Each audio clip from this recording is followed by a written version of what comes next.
고마우신 아버지 하나님, 감사합니다. 이 무더운 날씨 가운데서 저들을 지켜주시고 또 하나님의 은혜와 평강으로 인도해 주신 것 감사합니다. 이 밤에도 주님을 사모하는 마음으로 또 하나님의 전에 와서 함께 기도하며 찬송하며 주 앞에 우리의 마음을 아뢰입니다. 성령님 찾아와 주셔서 우리의 영혼을 주의 평강으로 충만케 하시고 또 예수님 보혈로 정결한 마음으로 갖게 나아가게 도와주옵소서. 성령님의 은혜와 풍성한 사랑이 우리의 몸과 마음과 영혼을 새롭게 하여 주옵소서. 예수님께 하신 이름으로 기도하옵나이다. 아멘. 263장 찬송하십시다. 찬송가 263장입니다.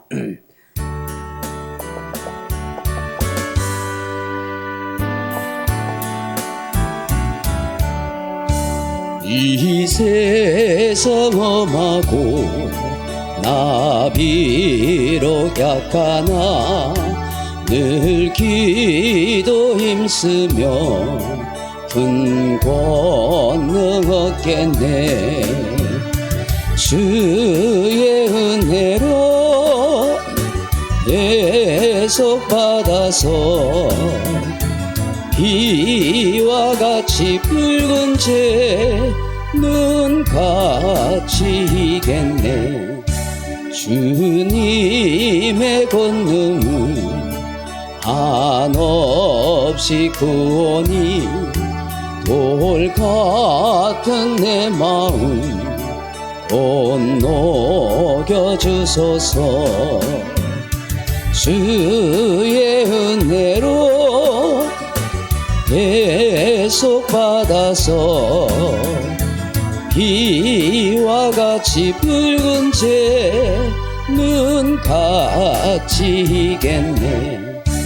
내 마음이 약하여 늘 넘어지오니 이루 예수 힘주사 구세게 하소서. 주의 은혜로 예속받아서 비와 같이 붉은 죄는 같이 이겠네. 제사함 받은 새 사람 되어서 주 앞에 서는 날 늘 찬송하겠네. 주의 은혜로 예속받아서 비와 같이 붉은 죄는 같이 이겠네. 아멘. 442장 찬송하겠습니다. 442장입니다.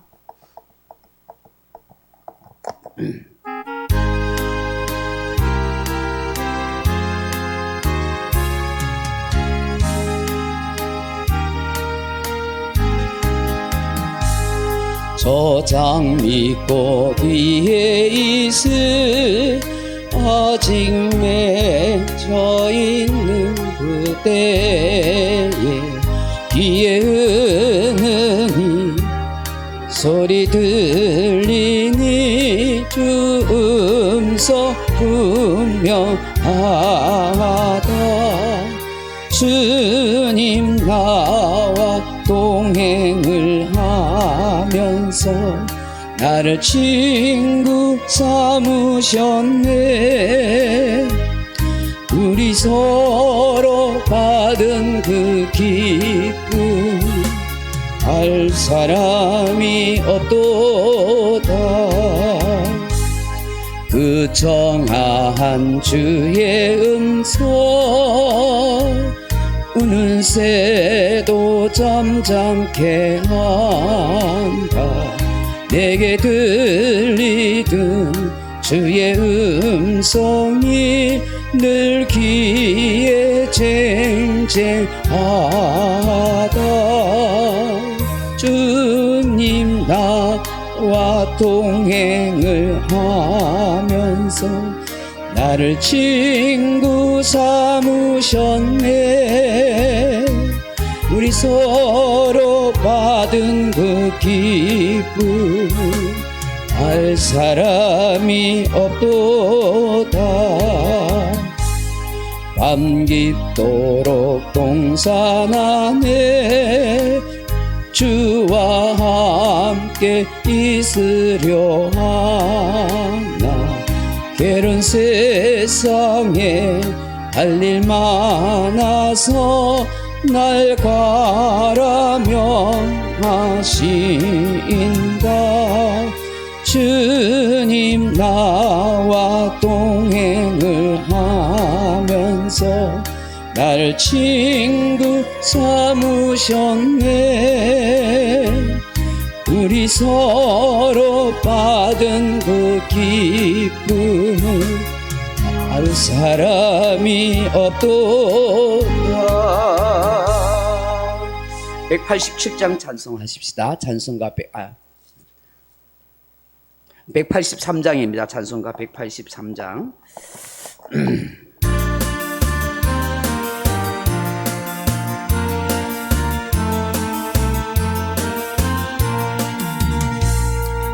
빈들의 마른 불같이 시들은 나의 영혼. 주님이 약속한 성령 간절히 기다리네. 가물어 메마른 땅에 단비를 내리시듯 성령의 단비를 부어 새 생명 주옵소서. 반가운 빗소리 들려 산천이 춤을 추네.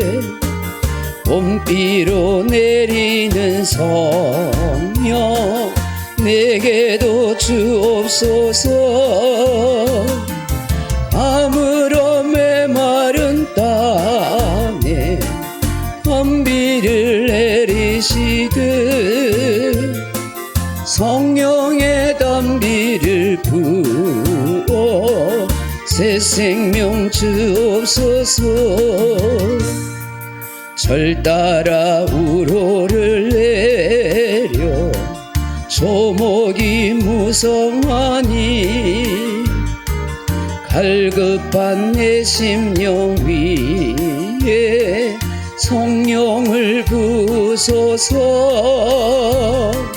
가물어 메마른 땅에 단비를 내리시듯 성령의 단비를 부어 새 생명 주옵소서.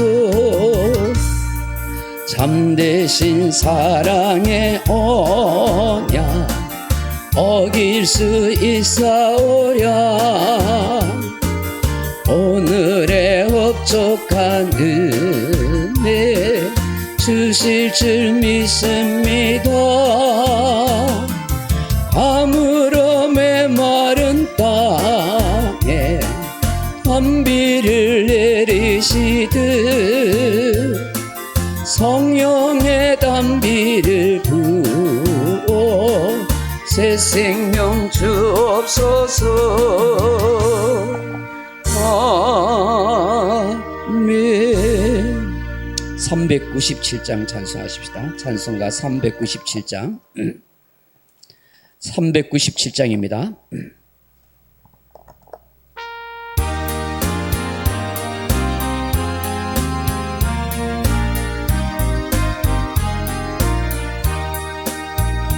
주 사랑 안에 살며 두려움 없으며 그 사랑 변함없어 늘 마음 변하다.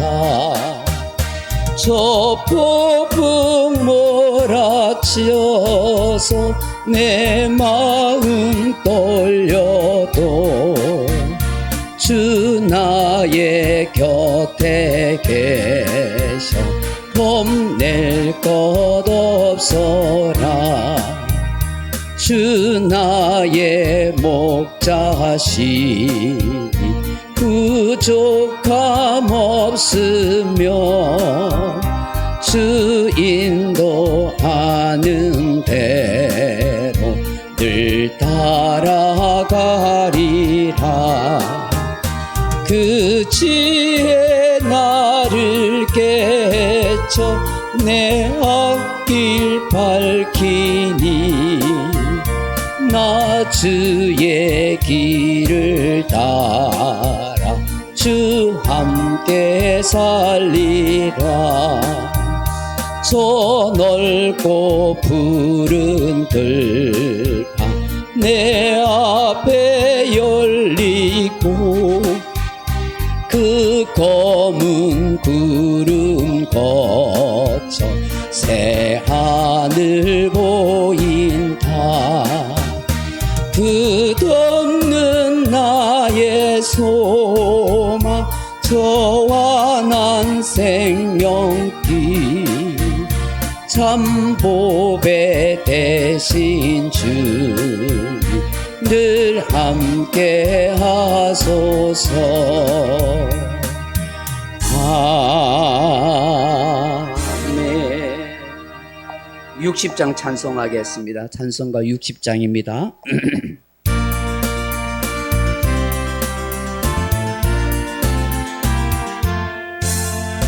영혼의 햇빛 예수님 가까이 비춰주시고 이 세상 구름 일어나 가리지 않게 하소서. 이 눈에 단짝 오기 전 고요히 주를 그리며 구주의 품에 안기니 한없이 평안합니다. 잠 깰 때 주여 오셔서 나에게 복을 주시고 주님의 사랑 안에서 언제나 살게 하소서. 아멘. 하나님 말씀은 출애굽기 32장 1절입니다. 구약성경 출애굽기 32장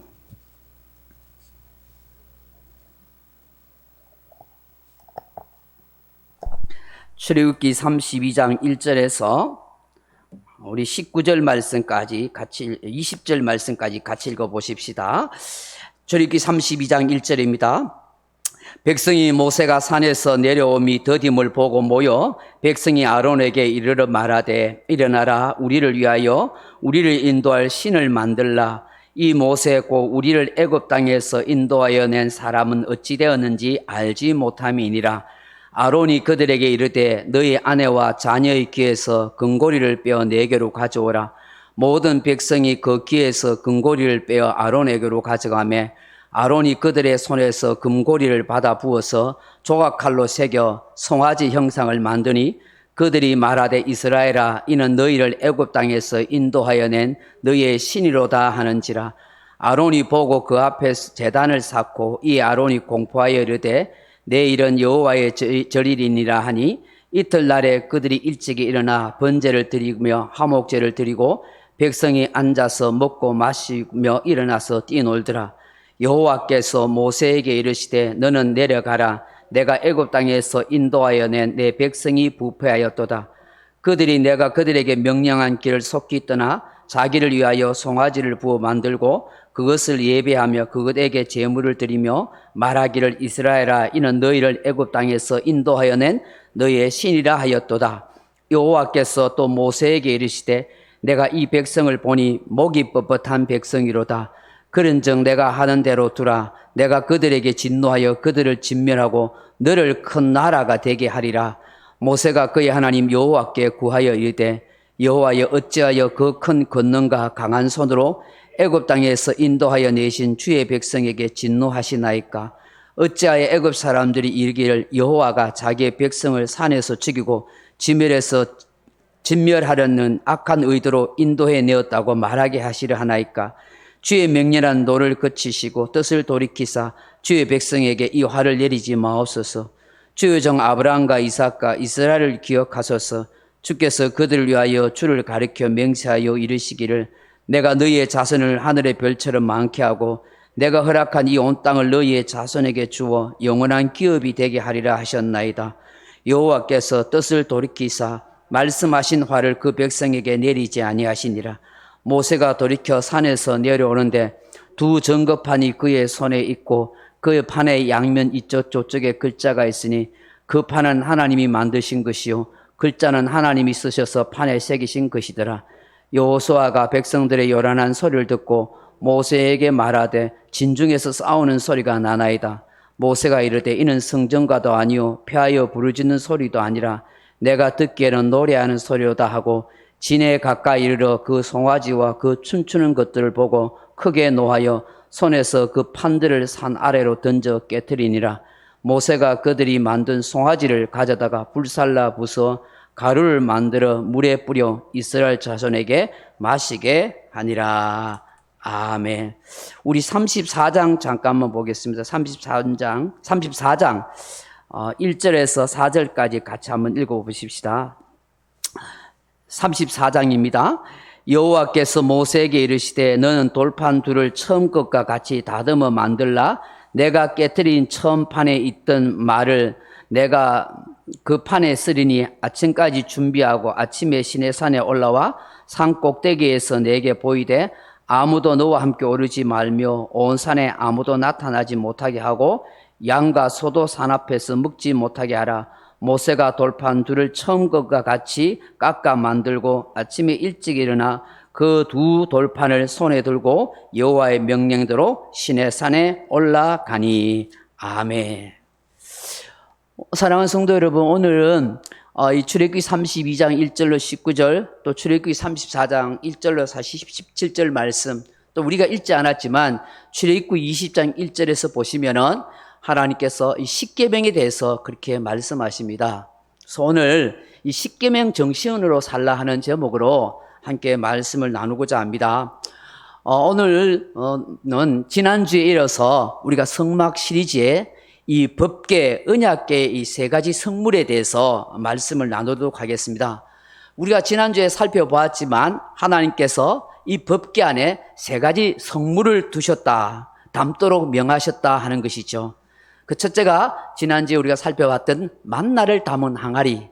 왜 이 만나를 담은 항아리를 이 법계 언약계 안에 두셨을까? 이것의 영적 의미와 구속사적인 뜻을 함께 살펴봤습니다.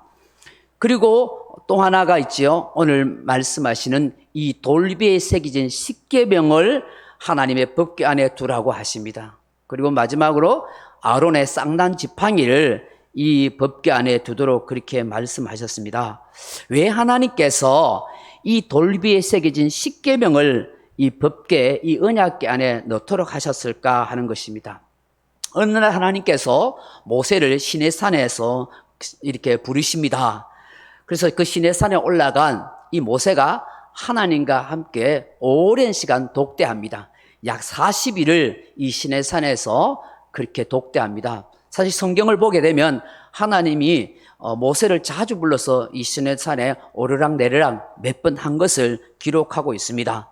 특별히 한 40일 정도 이 시내산에서 머물면서 성막에 대해서 구체적인 설계 도면을 보여주시고 재료를 어떤 것을 지어야 하는지 그런 것을 자세히 이야기해주고 또 이 십계명과 함께 이스라엘 백성들이 앞으로 하나님 나라의 백성으로 거룩한 이스라엘 백성으로, 언약의 백성으로 이 가나안 땅에서 어떻게 살아가야 할지 그 삶의 규례를 신명기에 보면 자세히 그렇게 기록하고 말씀해 주고 있는 것입니다.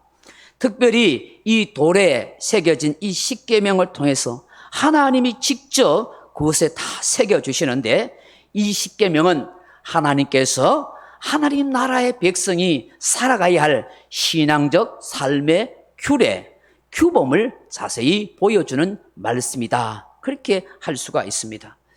여러분, 이 출애굽기 20장 보시면은 10가지 계명, 우리가 너무나 잘 알고 있죠. 이 10가지 계명은 크게 두 부분으로 나누게지죠.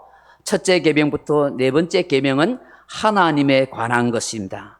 그렇죠? 하나님을 사랑하고 하나님을 어떻게 섬겨야 할 것인가 하는 계명이고, 5계명부터 10계명에 대해서는 바로 사람에 대해서 어떻게 섬기고 사랑해야 할 것인가 하는 그런 계명에 대해서 말씀하고 있는 것입니다. 즉, 하나님과의 관계를 어떻게 하여야 되는가, 다른 사람과의 관계를 어떻게 하며 살아가야 하는가, 이것이 하나님 나라의 백성의 삶이라 하는 것입니다. 이 십계명의 정신은 구약에 이어서 신약까지 계속 연결되고 있다는 것을 우리는 알아야 합니다. 여러분, 예수 그리스도를 통해서 구속사적인 은혜를 입었기 때문에 이스라엘 백성들이 가지고 있던 그 의식범은 예수 그리스도로 말미암아 대체되고 변화된 것은 있지만, 도덕법의 정신은 여전히 함께 유효하다는 것을 우리는 알아야 하는 것입니다. 다시 말해서 십계명의 정신은 예수님 믿고 살아가는 성도라 해서 전혀 그 정신은 변질되거나 다르게 바뀌는 것이 하나도 없다는 것을 우리는 알아야 하는 것입니다.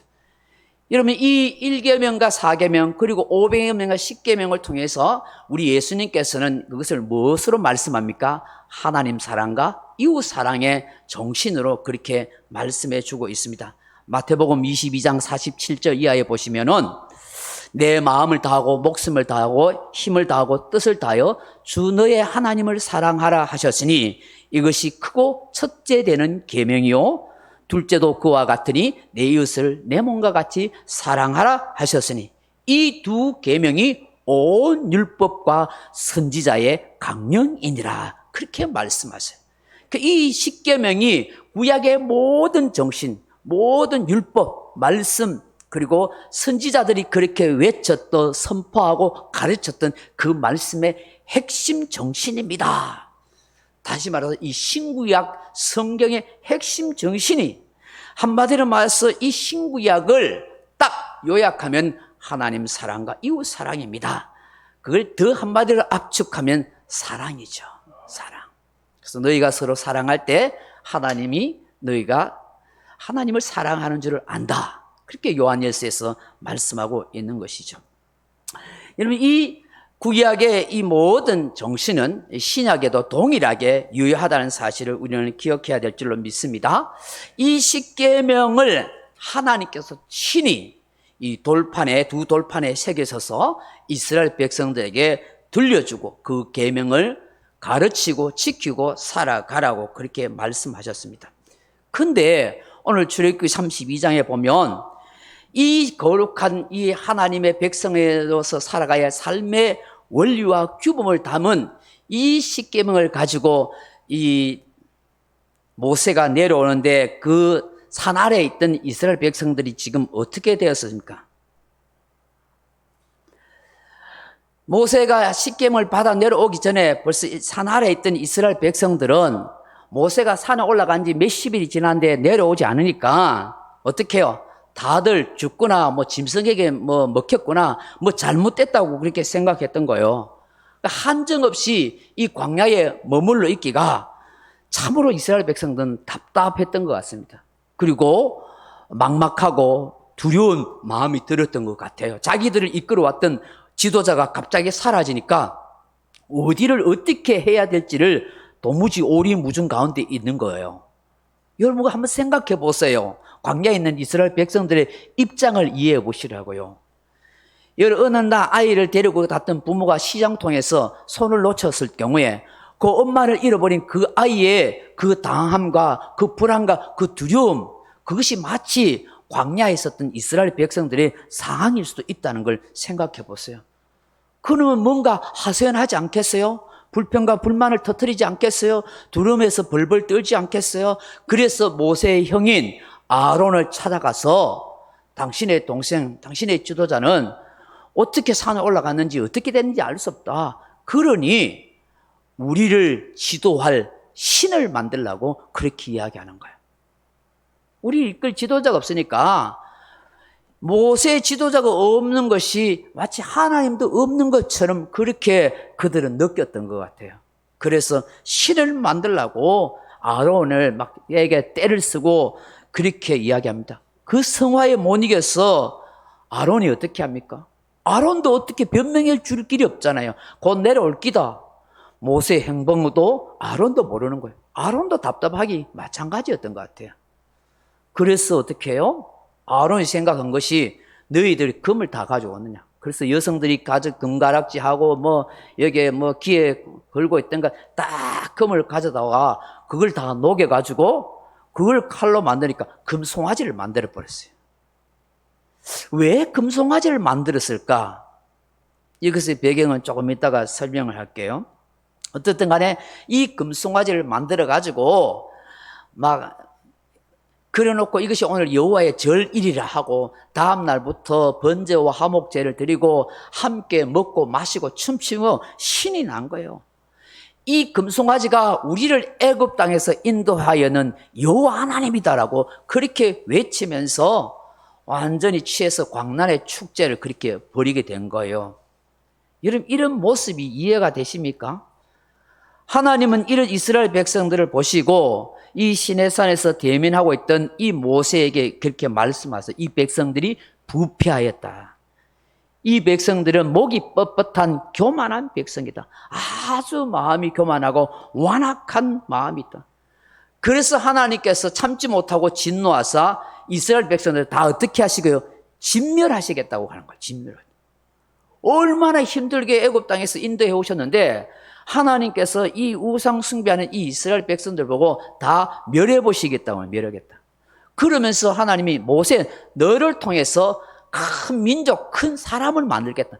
너를 통해서 거룩한 백성의 씨앗을 만들어내겠다고 그렇게 말씀하신 거예요. 여러분, 하나님은 얼마든지 가능하죠. 돌을 통해서 사람을 만들 수도 있는 분이니까. 그런데 모세가 어떻게 해요? 오늘 본문을 읽었지만 하나님 앞에 간절히 기도하죠. 이 이스라엘 백성들이 죄를 용서해달라고 하나님께서 아브라함과 이삭과 야곱을 통해서 약속했던 그 약속의 그 많은 하늘의 별과 같이 바다의 모래알 같은 그 많은 백성을 약속하신 그 약속을 기억해 주셔서 하나님 용서해달라고 간절히 기도하죠. 그 모세의 중보 기도 때문에 오늘 하나님께서 그 뜻을 돌이키셨다고 말씀하잖아요. 뜻을 돌이켜서 어떻게 해요? 그들을 용서해 주기로 작정하신 거예요. 14절에 보니까 32장 14절에 여호와께서 뜻을 돌이키사 말씀하신 화를 그 백성에게 내리지 아니하시니라. 그리고 난 뒤에 모세가 그 계명 10계명이 적힌 그 둘 돌판을 내려오니까 진짜 난장판이 된 거죠.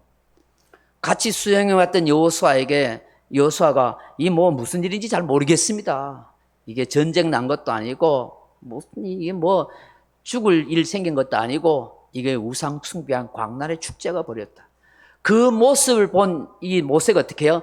그 10계명이 담긴 그 돌판을 내려 던져버렸어. 깨트려버립니다. 화가 나서 깨트려버린 것도 있겠지만 이 계명이 이 율법이 가면은 저 광란의 우상 숭배하고 있는 저 백성들에게 이 말씀이 전해주는 순간 죽음이 기다리는 거예요. 사실은 너희들은 이 율법을 받을 자격이 되지 못한다. 이 율법이 시행되는 동안 너희들은 죽음을 면치 못한다 싶어서 그 율법, 그 돌판을 깨트려 버립니다. 그리고 오늘 본문에 보면 그 금송아지를 다 빻아 부숴가지고 물에 담아다 그걸 마시도록 버립니다. 너희들이 죄악을 먹고 마셨다 하는 것을 그렇게 보여주는 것이죠. 근데 왜 이스라엘 백성들이 금송아지를 만들었까 하는 생각. 여러분, 이게 애굽의 종교와 문화예요. 애굽은 여러분 다 신이면 다양한 신들이 많이 있습니다. 그 중에 이 금송아지 신에 대해서 우상 숭배를 했던 것입니다. 애굽의 그 황소의 신은 아피스로, 또 암소의 신으로는 하토르를 섬겼습니다. 이 소가 힘이 세고 사람들에게 많은 번성과 많은 유익을 준다 하는 의미에서 이 황소의 신을 섬겼던 거예요. 다시 말해서 황소가 힘이 세니까 강한 신이 우리를 인도해 주십시오 하는 그런 마음으로 그렇게 신을 만들어서 섬겼던 거예요. 근데 모든 지파가 다 우상 숭배에 빠졌지만 레위 지파만은 그 일에 가담하지 않았어요. 그래서 하나님께서 또 모세를 통해서 레위 지파를 통해서 이 거룩한 이 레위 지파를 통해서 이 우상 숭배한 자들을 다 진멸하도록 합니다. 그래서 그날 3,000명이 그렇게 죽임을 당하게 됩니다. 여러분, 이 금송아지 우상은 참 역설적이게도 수백 년이 지난 후에 나중에 남쪽 유다와 북쪽 이스라엘이 갈렸을 때 그 북쪽 이스라엘의 초대 왕이었던 여로보암이 이스라엘 백성들이 저 남쪽 예루살렘 성전으로 각각 두려워서 금송아지를 만들어서 우상 숭배하도록 했다는 거예요. 그 인간의 마음속에 이 우상 숭배의 이 씨앗이, 이 뿌리가 얼마나 깊이 박혀 있다 하는 것을 우리는 알게 되는 거예요. 지금도 우리나라 사람들 속에 이 미신이 아주 깊이 뿌리 박혀 있는 것처럼 교회 생활을 하고 신앙생활을 하면서도 이것이 짬뽕으로 섞여 있는 사람이 의외로 많이 있어요. 이게 하나님을 믿는 것 같은데 미신적으로 신앙생활 하는 사람을 의외로 많이 발견하고 깜짝깜짝 놀랄 때가 있다는 것입니다. 여러분, 이스라엘 백성들도 마찬가지입니다. 여러분, 이 바알을 섬기고 이 우상을 섬기는 거, 이것이 별스럽게 이스라엘 사람들만 저런 것 같지만 그것이 하나님, 보이지 않는 하나님을 섬기는 것과 보이는 세상 우상을 섬기는 것이 여전히 혼합신앙으로, 짬뽕신앙으로 이스라엘 백성들 속에 계속 남아있습니다. 그게 왕국 시대까지, 예수님 당시까지도 계속해서 남아있고 지금 교회 역사 속에서 여전히 그게 남아있어요.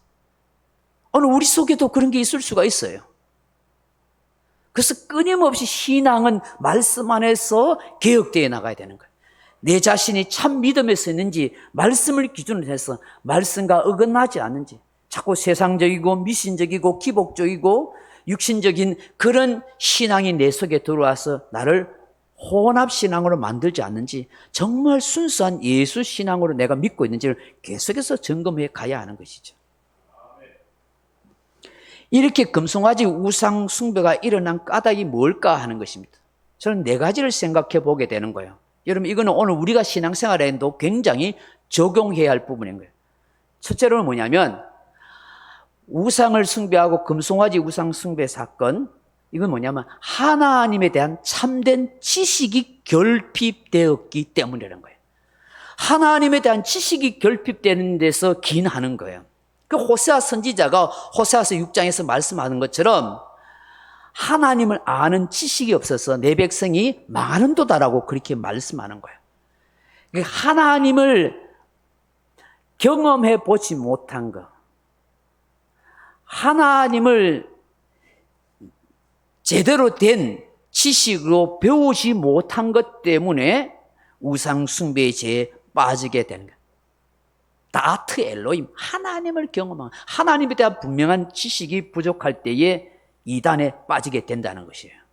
그래서 굉장히 우리가 하나님의 말씀을 잘 배우고 그리고 교리 공부를 잘 해야 하는 거예요.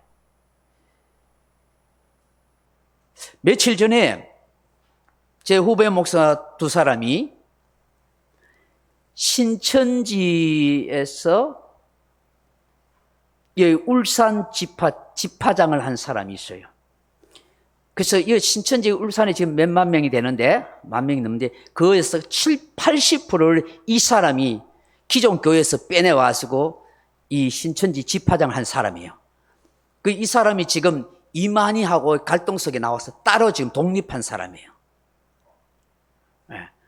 그 이만희하고 그 여자분 있잖아요. 그 여자분 있는데 그 둘이 지금 서로 고소고발하는데, 그래서 이만희가 타락했다. 이래가지고 자기가 지성서의 문지기다. 해가지고 지금 저 공업탑에 가면 큰 빌딩이 있는데 그 7층에다가 지금 차려놓고 기존 교인들을 좀 또 규합하고 그렇게 하고 있어요. 이 후배 목사 두 사람이 그 사람을 만나러 가서 그 사람하고 인터뷰한 거예요. 당신이 주장하는 진리에 대해서 다 이야기해보라 하고 다 듣고 왔어요. 그게 너무 뻥져가지고 황당해가지고 저한테 막 열변을 토하면서 그렇게 이야기합디만. 근데 이 신천지 이 집화장을 한 사람이 누구냐? 신실한 교인이었다는 사실을 알아야 돼요. 한 20여 년 전에 나물산 교회에서라고 옥동에 있는데 거기서 엄청나게 뜨겁게 열심히 신앙생활했고 신실하고 은사로 많이 체험하고 교회 충성된 일꾼인데 교회 안에서 문제가 생기자 거기서 뛰쳐나와서 그 영적인 갈급함을 채우지 못해 이리저리 방황하다가 결국은 신천지에 빠져가지고 거기에 목숨 내에 걸고 하다가 결국 그렇게 잘못된 인생이 되어버렸어요. 그러니까 지금 거기서 집화당한데 얼마나 성경 공부를 열심히 하고 똑똑한지 참된 지식은 아니에요. 참 놀랄 정도에 언어까지 막 해석하는데 엉터리로 너무너무 해석을 잘 짜집게 해서 너무 충격을 받았대요. 그래서 오늘 그 두 분 후배 목사님들이 어저께 와서 너무 열변을 토하면서 제가 우리 울산 남부노회 2단 대책위 위원인데 이야기를 하더라고요. 이게 결국 뭐냐 이거야. 하나님의 백성들이 하나님에 대한 참된 말씀에 대한 지식이 없고 교리의 신앙이 바로 서 있지 못하니까 이렇게 쉽게 무너지고 엉터리 같은 얘기 전부 넘어간다는 거예요. 왜 우상 숭배가 일어나느냐? 왜 이단에 빠지느냐? 성경에 대한 참된 지식과 참된 진리의 말씀을 가지고 있지 못하기 때문이다 하는 거죠. 두 번째로는 하나님의 말씀을 경홀히 여기기 때문이다 하는 거예요. 우상 숭배하지 말라고 단을 신을 섬기지 말라고 하셨음에도 불구하고 그 말씀을 무시해 버린 거예요. 세 번째는 그들의 마음이 여호와 하나님께 사로잡혀 있지 않기 때문에 완전히 하나님만 섬기고자 하는 그런 마음이 없더라는 거예요. 네 번째는 과거의 애굽의 문화와 종교의 그런 습관, 관습을 청산하지 못하고 있다.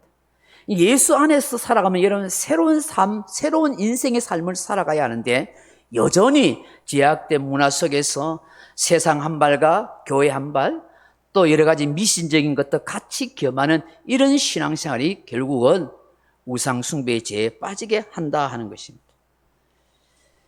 이렇게 돌비에 새겨진 이 십계명을 깨부숩니다. 그러고 난 뒤에 오늘 34장에 보시면 하나님이 다시 돌비를 준비하게 하셔서 하나님이 다시 이스라엘 백성들에게 이 십계명을 기록하여 그렇게 주시더라 하는 것입니다. 그럼 이 돌비에 새겨진 이 십계명은 크게 두 가지 의미로 이해할 수가 있다는 것입니다. 하나는 하나님 나라의 백성이 지켜야 할 마땅한 신앙적 삶의 도리를 우리에게 말씀하고 있는 거예요. 그리고 여러분 돌비에 이 돌판에 새겼다 하는 것은 이런 의미입니다. 돌은 정결함을 상징합니다. 그리고 변하지 않는 것을 상징합니다. 하나님의 말씀, 하나님의 계명은 정결하고 거룩합니다 하는 것을 말씀하고 그리고 영원히 변하지 않고 우리의 가슴 속에 새겨야 할 하나님의 말씀입니다.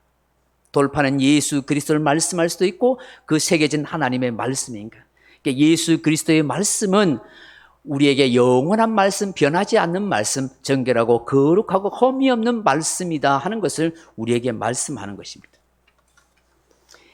이것을 법궤 속에 간수해 두고 대대로 그렇게 보관하라고 말씀하는 거예요. 두 번째 이 돌배에 새긴 십계명은 뭐냐면 제대로 지키지 못하는 이 돌배에 새겨진 이 십계명은 오직 예수 그리스도로 구속의 사역을 완성해 가십니다 하는 것을 말씀하는 거예요. 혹 어떤 학자들은 이 법궤에 들어간 돌비에 새겨진 십계명이 처음 모세가 던져서 깨뜨렸던 것을 아마 주워다 담았을 것이라 이렇게 이야기하는 사람도 있어요. 또 정확히는 모르지만은 그대로 그 십계명 새로 두 번째 주신 십계명을 넣었을 것이라고 그렇게 말하기도 해요.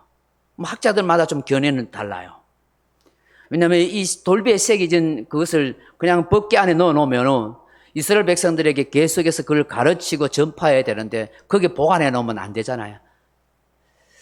근데 아마 깨어진 돌비를 거기에 넣었을 것이라고 말하는 사람이 있어요. 왜냐하면 우리가 다음에 이야기하지만 제가 이 시온자 속죄소를 설계하겠지만 속죄소에 피를 흘려야만 용서를 받거든요.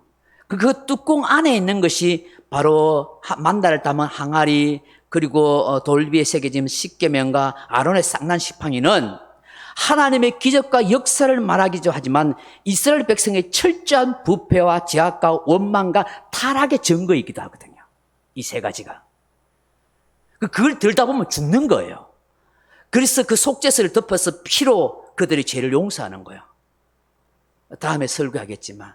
그래서 깨어진 돌비를 넣을 수도 있다라고 그렇게 말하는 거예요. 어쨌든 간에 이 십계명이 새겨진 이 돌비는 인간 스스로 이 율법을, 이 계명을 제대로 지킬 수 없어서 하나님의 은혜가 절대적으로 필요하고 그 은혜는 바로 예수 그리스도의 구속함의 은혜를 통해서 우리가 하나님의 계명을 지킬 수 있는 존재로 새롭게 되어져 갑니다 하는 것을 말씀하는 것입니다. 십계명을 조금만 간단하게 언급하고 결론의 말씀을 맺도록 하겠습니다. 여러분, 십계명 제1계명이 뭡니까? 나 외에는 다른 신들을 내게 있게 할지 말지라. 그 1계명에서 4계명의 핵심이 뭐냐면 예배에 대하여 말씀하는 거예요. 그 1계명은 뭐예요? 너는 나 외에는 다른 신들을 내게 있게 하지 말지어다. 그건 뭐냐면 참 예배의 대상은 여호와 하나님밖에 없습니다 하는 것을 우리에게 가르쳐 주는 거예요. 200계명은 뭐예요? 어떤 우상이든지 만들지 말고 거기 경배하지 말라. 하늘에 있든지 땅에 있든지 땅 아래 물속에 있든지 어떤 것이라도 우상을 만들지 말고 경배하지 말라니까. 이것은 참 예배의 올바른 방법에 대해서 우리에게 말씀하고 있는 거예요. 세 번째는 뭐죠? 내 하나님 여호와 이름을 망령되이 부르지 말라. 이렇게 망령되다 말이 사외하는 히브리 말인데 헛되게, 허탄하게, 거짓되게 하나님의 이름을 무가치하게 그렇게 부르지 말라. 너의 욕망과 너의 욕심을 위해서 하나님의 이름을 헛되게, 허무하게, 무가치하게 그렇게 부르는 것은 죄 없다 하지 않는다. 그렇게 말씀하는 거예요. 이건 뭐냐면 한 분이신 하나님에 대해서 내가 어떤 태도를 가져야 하는가 하는 것을 말씀하는 것이죠. 네 번째 계명이 뭐예요? 안식일을 지켜 거룩히 지켜라니까. 예배의 시간을 정확히 하라. 예배의 날, 하나님이 구별해 놓은 안식의 날을 기억하는 것이 하나님을 섬기는 방법이라는 것을 말씀하는 것이죠. 5계명은 뭐지요? 내 부모를 공경하라 하는 것입니다. 5계명은 봉사 섬김에 대해서 말씀하는 것인데 내 부모를 공경하라 하시는 것입니다. 그리하면 여호와께서 내가 준 땅에서 장수하며 내 생명이 길리라고 하셨습니다. 이것은 뭐냐면 하나님 주신 권위에 복종하십시오라고 우리에게 말씀하는 거예요. 6계명은 뭡니까? 살해하지 말라. 하나님의 형상으로 만든 사람의 생명을 소중하게 여기십시오라는 것이죠. 7개 계명은 뭐예요? 간음하지 말라. 신성한 결혼, 가정인 것을 기억하십시오라고 말씀하는 것이죠. 8번째 계명은 도둑질하지 말라. 각자에게 주신 그 재물과 재산은 신성한 것입니다. 9째 계명은 뭐입니까? 내 이웃에 대해서 거짓 증거하지 말라. 하나님의 거룩한 백성은 그 언어가 성결하고 진실해야 합니다 하는 것을 말씀하는 것이죠. 10번째 계명이 무엇이요? 내 이웃의 것을 탐내지 말라. 만족한 규범, 각자에게 주어진 것에 만족한 인생을 사십시오라는 것입니다. 여러분, 이 십계명을 잘 기억할 수 있는 약간 유머스러운 얘기인데 제가 잠깐 소개하고 마무리하려 합니다. 1계명 1, 일단 여호와 하나님만 유일한 신으로 인정하라. 2계명 2는 이상한 우상을 만들지 말라. 3은 삼가 여호와 이름을 망령되이 부르지 말라요. 4는 사업을 핑계로 안식일을 범하지 말라. 5는 어머니와 아버지를 잘 공경하라. 6은 육신의 생명은 누구의 생명이든 귀하다. 7계는 행복한 부부의 근본임을 기억하라. 8, 힘을 남의 것 빼앗는 데 쓰지 말아라. 9, 구라치지 말라. 10, 10원이라도 남은 거 빼앗지 말아라. 그렇게 해서 애우기 쉽도록 하는 것 같아요. 여러분, 이 십계명이 출애굽기 20장 1절에 보시면 하나님이 이렇게 말씀해요. 애굽 땅 종되었던 자리에서 인도하여 낸 여호와 하나님께서 말씀하신다 그렇게요. 여호와 하나님께서 인도하란 말이 이 구속 동사거든요. 야자라는 말인데 떠나게 하다, 나오게 하다, 끄집어내다, 출발하다인 거예요. 제약된 세상에서 하나님 우리를 끄잡아내서 새로운 출발, 새로운 삶으로 인도해 가신다는 것을 말씀하는 거예요. 말씀의 결론을 냈습니다. 사랑하는 성도 여러분, 이 십계명에는 세 가지 중요한 영적인 신앙적 삶의 원리를 우리에게 가르쳐주고 있어요. 그 첫째는 십계명은 삶의 축복의 비밀이라 하는 것입니다. 여러분, 십계명을 지키면 민족이 흩어지지 않고 망할 것 같으나 망하지 않고 죽을 것 같으나 죽지 않습니다. 어떤 전쟁이나 질병 속에서 살아납니다. 십계명은 바로 하나님께서 우리 인간에게 주신 축복의 창고요, 보물의 창고이기 때문입니다. 그러니까 하나님께서 복을 주시는 모든 엑기스 원리가 이 십계명 속에 들어있는 거예요. 그래서 우리에게 부담이 되거나 우리를 어깨에 무거운 짐을 주시는 것이 아니라 하나님의 백성으로서 마땅히 그 삶을 살아갈 때 어떠한 복을 받는지를 우리에게 정확하게 가르쳐주는 거예요. 그래서 십계명대로 사는 나라가 부강해지고 사회가 안정되고 풍요로워진다는 것을 말씀하는 거예요. 이러면 생각해 보세요. 십계명을 잘 지키면 살인이 없는 사회가 되겠죠? 간음이 없는 사회가 되겠죠? 사기꾼이 없는 신뢰의 사회가 되겠죠? 도덕이 없는 사회가 되고 남의 것 빼앗는 강탈하는 그런 눈물이 나는 세상이 되지 않는단 말이에요. 그러니까 얼마나 좋은 세상이 되는 거예요. 복이 되는 인생이 되겠습니까? 둘째로 십계명은 사단의 세력을 꼼짝 못하게 하고 묶어버리고 만다 하는 것입니다. 사단을 내쫓는 하나님의 방법이 이 십계명 속에 담겨 있는 거예요. 십계명이 무너질수록 저수지나 댐이 무너지는 것과 같은 거예요. 우리 사회를 지탱하고 있는 가장 근간이 되는 것이 하나님의 법이기 때문입니다. 지하의 물이 홍수처럼 쏟아지는 이때에 사단의 세력이 도시와 각 지역마다 점령하여 가고 있는 이때에 이 십계명이 무너지는 것은 우리 사회가 마치 금기시 되고 있던 그 모든 것이 다 무너지는 것 같고 댐이 무너지는 것 같아요. 여러분, 왜 기독교계에 있어서 이 차별금지법, 이 동성애법을 그렇게 반대하냐면 하나님께서 만들어진 창조 질서, 하나님께서 우리 인간에게 복 주시려고 했던 그 모든 계명, 십계명이 무너지는 근간이 되기 때문인 거예요. 인간의 제약된 이 성욕과 이 탐욕에 타락한 것이 만연해지기 때문인 거예요. 그래서 가장 창조 질서의 기본 원리를 무너뜨리는 것에 대해서 반대하는 거예요. 그게 사단이 배후에서 세상 나라와 권력을 통해서 역사하기 때문에. 그래서 여러분, 에베소서 6장 14절에 하나님께서 사도 바울을 통해서 우리가 사는 영적 전쟁이 하늘의 영들과 정사와 권세를 가진 자와 싸움이라잖아요. 정사와 권세를 가졌다는 게 뭐예요? 정치 권력을 가진 어둠의 악한 역사예요. 믿지 아니하는 권력을 가진 자들과의 싸움인 거예요.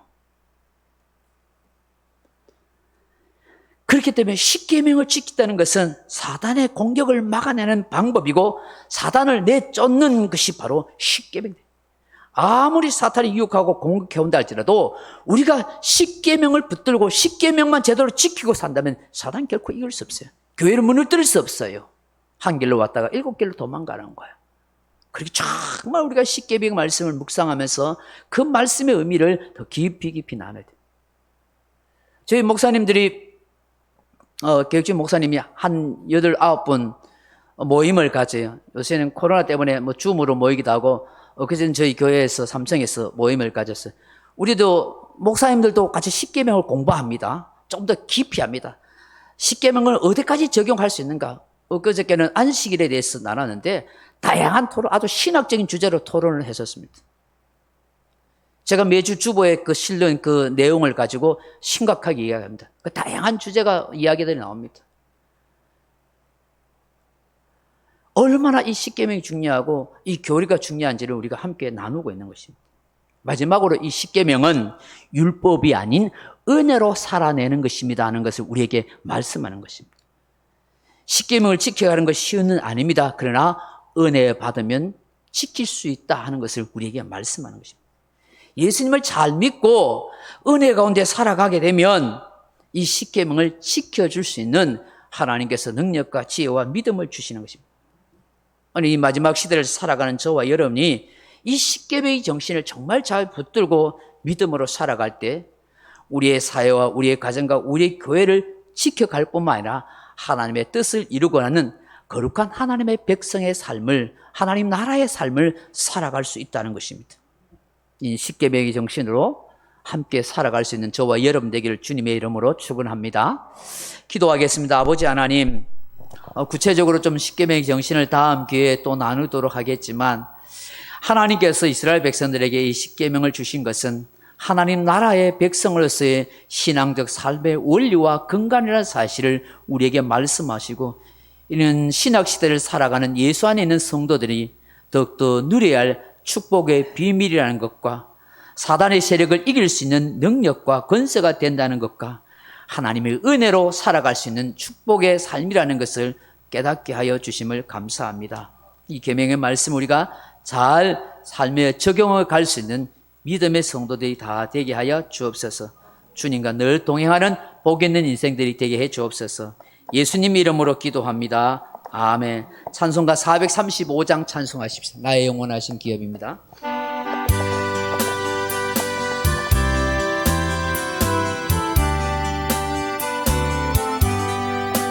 나의 영원하신 길 생명보다 귀하다. 나의 갈 길 다가도록 나와 동행하소서. 주께로 가까이 주께로 가오니 나의 갈 길 다가도록 나와 동행하소서. 세상 무기 안일함과 모든 명예 버리고 험한 길 가는 동안 나와 동행하소서. 주께로 가까이 주께로 가오니 나의 갈 길 다가도록 나와 동행하소서. 어두운 골짝 지나가며 험한 바다 건너서 천국문에 이르도록 나와 동행하소서. 주께로 가까이 주께로 가오니 나의 갈 길 다가도록 나와 동행하소서.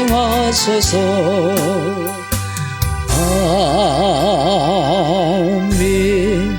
말씀을 생각하면서 나라 민족과 교회와 여러분 가정과 자녀들 위해서 기도하시다가 돌아가시기 바랍니다. 기도하겠습니다. 자비하신 아버지 하나님, 오늘도 이 예배 자리에 나온 저희 사랑한 백성들을 기억하여 주옵소서.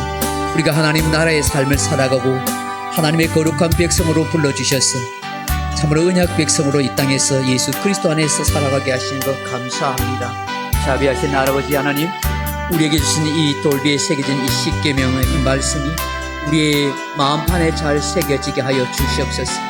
우리가 하나님의 백성으로서 살아가야 할 신앙적 삶의 원리와 근본과 근거가 이 계명 속에 있다는 사실을 다시 한번 기억하게 하시고 이 말씀대로 살아드릴 수 있는 우리의 삶이 되게 하여 주옵소서. 이 십계명의 말씀이 우리의 삶의 모든 축복의 원리가 된다는 것을 기억할 수 있도록 도와주옵소서. 이 십계명의 말씀이 어둠의 악한 세력을 물리칠 수 있는 능력과 권세가 된다는 것을 기억하게 도와주옵소서. 이 십계명의 율법이 아닌 예수 그리스도의 은혜로 살아갈 수 있는 권세와 능력이 된다는 것을 기억할 수 있도록 도와주시옵소서. 자비하신 아버지 역사하여 주시옵소서. 이 십계명의 정신을 붙들고 살아가게 도와주옵소서. 지약이 홍수처럼 밀려오는 이때에 우리의 신앙이 무너져가는 이 어두운 세상 속에서 코로나 바이러스로 인해서 아버지 신앙의 근본이 흔들리고 우리의 모임들이 제대로 되지 못하는 이런 신앙적 교회적 위기 앞에서 우리의 성도들이 각자의 삶에 터져져서 이 십계명의 정신을 따라서 믿음에 굳게 서서 이 험한 세상, 이 사단의 유혹하는 세상을 핍박하는 모든 세상을 이겨갈 수 있도록 하나님 역사하여 주시옵소서. 오 주님 도와주시옵소서. 오 주님 도와주시옵소서. 오 주님 도와주시옵소서. 오 주님 역사하여 주시옵소서. 주의 권능의 손길로 함께하여 주시옵소서. 오 이 십계명의 말씀을 내 가슴에 담아서 주와 함께 늘 동행하는 복된 인생의 삶을 살아가게 도와주옵소서. 하나님께서 이 법궤 안에 이 돌비에 새겨진 이 십계명을 통해서 하나님의 백성으로서의 마땅한 삶의 원리와 근본이 무엇인지를 우리에게 말씀하시고 이 십계명과 함께 살아가야 할 존재라는 사실을 다시 한번 기억할 수 있도록 역사하여 주옵소서. 하나님의 우리 속에 있는 온갖 미신과 우상 숭배의 습성들이 다 끊어져 버리게 도와주옵소서. 오직 예수신앙, 오직 예배신앙, 오직 천국신앙, 오직 하나님만을 사랑하고 경외하는 큰 믿음의 신앙과 이웃 사랑의 정신으로 이 땅의 삶을 살아갈 수 있는 우리 모두가 되게 하여 주시옵소서. 오 성령님 역사하여 주시옵소서. 오 성령님 은혜 베풀어 주시옵소서. 주의 권능을 역사하여 주시옵소서. 이 나라 이 민족을 하나님 붙들어 주시옵소서. 이 땅을 하나님께서 긍휼히 여겨 주시옵소서. 하나님의 뜻을 이루어가는 이 나라의 민족이 되게 하여 주시옵소서. 어둠의 악한 영들과의 싸움에서 정사와 근서와 하늘의 영들과의 싸움에서 아버지 하나님의 하나님의 전신 각질 입고 승리해가는 하나님의 백성이 되게 하시고 이 십계명의 말씀으로 온전히 무장되어서 이 험한 세상을 이겨갈 수 있는 우리 모두가 되게 하여 주옵소서. 우리의 가정들을 지켜주시옵소서. 우리의 가장들을 지켜주시고 우리의 자녀들을 지켜주시고 우리의 성도들을 지켜주시고 주의 몸된 교회들을 지켜주시며 하나님의 뜻을 이루어가는 복된 교회와 성도들의 삶이 되게 하여 주옵소서. 이 나라 이 민족도 하나님께서 긍휼히 여겨 주시옵소서. 이 땅의 교회를 주님 불쌍히 여겨 주시고 이 땅의 주의 백성들을 하나님 지켜 주시옵소서. 오 하나님 역사하여 주시옵소서. 우리 성도들 가정에 은혜와 평강으로 함께해 주시옵소서. 성도들 건강을 지켜 주시옵소서. 이 무도인 가운데서도 하나님 지치고 쓰러지지 않고 영적으로 아버지 하나님 약해지지 않도록 붙들어 주시옵소서.